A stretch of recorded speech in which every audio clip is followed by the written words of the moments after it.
Marketeers, jumpa lagi dengan saya Bianca dalam program Cial Corner, sebuah program yang mengangkat pelatih-pelatih pemasaran yang mengusung kreativitas, inovasi, entrepreneurship, dan leadership.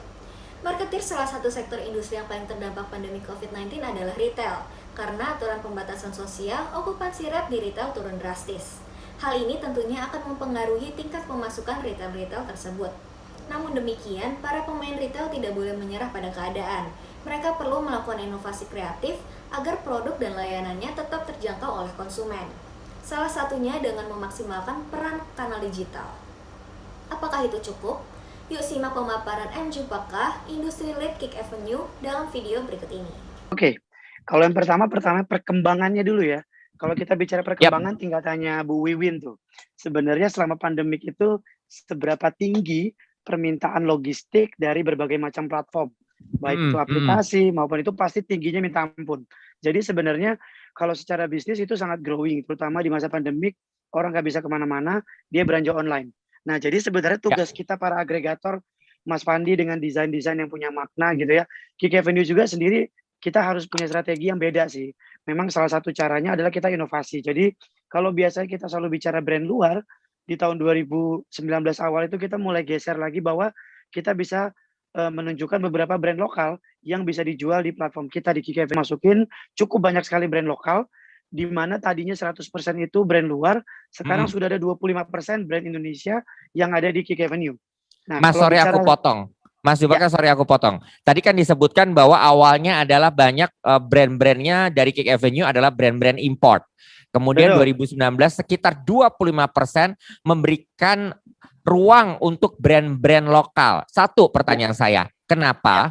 Kedua, brand-brand lokal yang seperti apa yang boleh dijual melalui platformnya Mas Jupaka? Silakan. Oke. Kalau yang pertama, tadi pertanyaannya kan kenapa memindahkan sampai 25% gitu ya. Yang pertama, marketnya Indonesia sendiri itu sangat-sangat besar.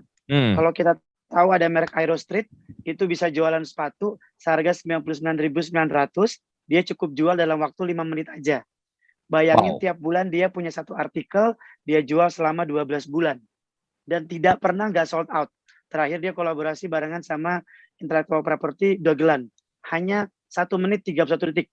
Jadi sebenarnya Indonesia sendiri itu marketnya saking luasnya gitu, ada 200 juta lebih orang Indonesia, di mana sebenarnya dominannya itu masih menggunakan barang-barang lokal. Nah, baru balik lagi nih, kemudian apa-apa aja sih brand yang bisa masuk ke dalam platform Kick Avenue? Sebenarnya kalau secara general, kita bisa terima semua. Cuman ada beberapa indikator yang kita tunjukin. Yang pertama otomatis dari segi kualitas brandnya sendiri. Karena nggak bisa dipungkirin, kita berdiri dari authentic collectible item, di mana barang-barangnya itu kita bicara kualitas, kita bicara sesuatu yang limited, kita bicara sesuatu yang bagus dengan harga tertentu. Jadi memang secara kualifikasi kita juga punya beberapa KPI. Nah, yang kedua, ada cara yang kedua di mana kita bisa berkolaborasi terlebih dahulu, ngelihat market yang ada, lalu kita gedein bareng-bareng. Jadi sebenarnya nggak susah-susah amat sih Mas Dinus, tinggal tergantung cara masuknya aja.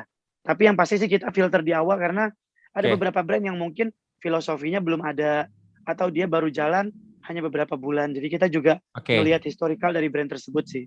Jadi ngelihat historicalnya terlebih dahulu ya Mas Jupaka ya? Ya. Oke. Nah ini tadi aku sempat tanyakan untuk kira-kira ada perbedaan nggak sih untuk customernya dari Kick Avenue yang mungkin dulu udah sering belanja yang produk-produk brand-brand import gitu, kemudian ini sekarang kok Kick Avenue ada produk lokalnya nih gitu? Itu ada banget Mas. Jadi kalau kita bicara barang-barang impor, itu jujur ya, segmentasinya itu dia B sampai B+, di mana mereka itu nggak terlalu ngotot soal waktu. Misalnya gini, dia pesan barangnya PO, pre-order, jadi datang 30 hari. Gara-gara dia delay dan lain-lain 45 hari, kita infokan melalui customer service, mereka baik-baik aja. Oke, fine. Tapi ketika kita agak menurunkan, kita punya segmentasi, positioning, kita bicara B sampai B- karena kita mulai masukin barang-barang streetwear yang lokal, yang kualitasnya bagus, harganya affordable, itu udah mulai pergeseran habit. Di mana mereka pasti baru bayar hari ini, malamnya udah nanya lagi, Kak udah dikirim belum ya? Kak udah di mana belum? Jadi servisnya konteksnya berbeda. Jadi kalau kita bicara segmentasi pasar impor gitu, bukan ya memang sebenarnya bukan segmentasi pasarnya kali ya Mas, tapi dari segi pricingnya kali. Betul. Jadi ketika kita average drop size kita sebelum masuk market lokal itu 3,8 juta per user rata-rata belanja di kita, jadi cukup tinggi. Nah, begitu kita bicara udah masuk ke ini, sekarang kita punya drop size 2,6 juta. Jadi ada turunan gap di mana mulai masuk tuh orang-orang bisa beli baju tahi lalat seharga 300.000. Nah, itu mulai muncul tuh konsumen-konsumen yang ya kita bisa bilang demanding atau seru lah ya, karena baru beli tadi siang udah nanya tadi sore gitu. Jadi ya jadi kita juga harus berevolusi sama market karena kita juga mau going mass gitu kan. Going selected mass gitu. Oke. Nah Mas, ini strategi pemasarannya yang diterapkan oleh Kik Avenue dalam membangun kepercayaan pelanggan ini kan gak gampang ya. Yang satu pastinya produknya harus original. Terus what else gitu? Ada service tambahan kah? Atau seperti apa sih yang dilakukan oleh Kik Avenue ini? Sebenarnya kalau sekarang itu kita lakukan banyak kolaborasi sih Mas sebenarnya ya. Kenapa? Kolaborasi itu membesarkan dua partner dan juga membesarkan industrinya. Jadi sebenarnya kalau kita bicara sebuah bisnis itu nggak bisa berdiri sendiri, apalagi di marketing disruption yang setelah pandemik ini. Jadi kalau kita pakai pakai Google Ads, pakai apa gitu, itu cuman membesarkan kita pribadi. Tapi dengan kolaborasi gitu ya, kita ngegedein banyak hal. Yang pertama kita bisa gedein industri kita sendiri, di mana kita bicara sneakers, kita bicara fashion, kita bicara sebuah culture community gitu ya, dengan cara kolaborasi dengan pihak A dan pihak B. Jadi kalau cara ngegedeinnya, kalau services itu nomor satu, karena kita direct langsung ke konsumen. Tapi yang kedua sebenarnya inovasi dalam bentuk atau dalam konteks kolaborasi. Jadi si Kik Avenue yang tadinya cuma platform yang barang-barangnya pasti asli, sekarang dia berkembang jadi banyak hal. Jadi dia tiba-tiba kolaborasi dengan fashion.